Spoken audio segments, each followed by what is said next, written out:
Hero extreme বাইকের metre নিয়ে একটু অনেকের মধ্যে ঝামেলা হয়। যেমন বিশেষ করে ফুয়েল যে সিগন্যালটা, এটা দেখেন আমার বাইকে এখন কেমন ফুয়েল দেখাচ্ছে। দেখাচ্ছে হচ্ছে কত, 4 দাগ। কিন্তু আমার বাইকে কিন্তু ফুয়েল আরও আছে, কিন্তু কেন এমন দেখাচ্ছে? বাইকটা আমি যখন চাবিটা দিয়েছিলাম, দেখেন আমি এই একটু সাইড স্ট্যান্ড করেছি, সাইড স্ট্যান্ড করে রাখা বাইকটা।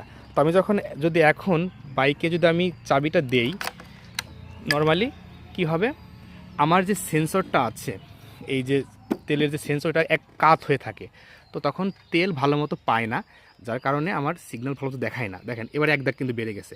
কিন্তু আমি যদি এখন যতই আমি সোজা করব বা সমান্তরাল, কিন্তু আমাকে দেখাবে না।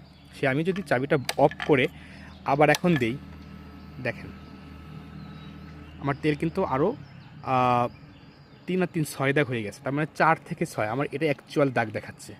ঠিক আছে? তো আপনারা যারা আসলে বিভ্রান্তির মধ্যে আছেন যে তেলের মিটার কেন আমার ফুল ট্যাঙ্কি করার পরও কেন 1 দাগ কমে যাচ্ছে বা 2 দাগ কমে যাচ্ছে, তো সবসময় রানিং অবস্থায় মানে সমান্তরাল অবস্থায় রেখে আপনি চাবি দিবেন, বা চাবি দিয়ে সমান্তরাল করলে কিন্তু হবে না। সমান্তরাল অবস্থায় রেখে তারপর চাবি দিবেন, যেটা দেখাবে সেটাই মূলত আপনার তেলের অরিজিনাল সিগন্যাল।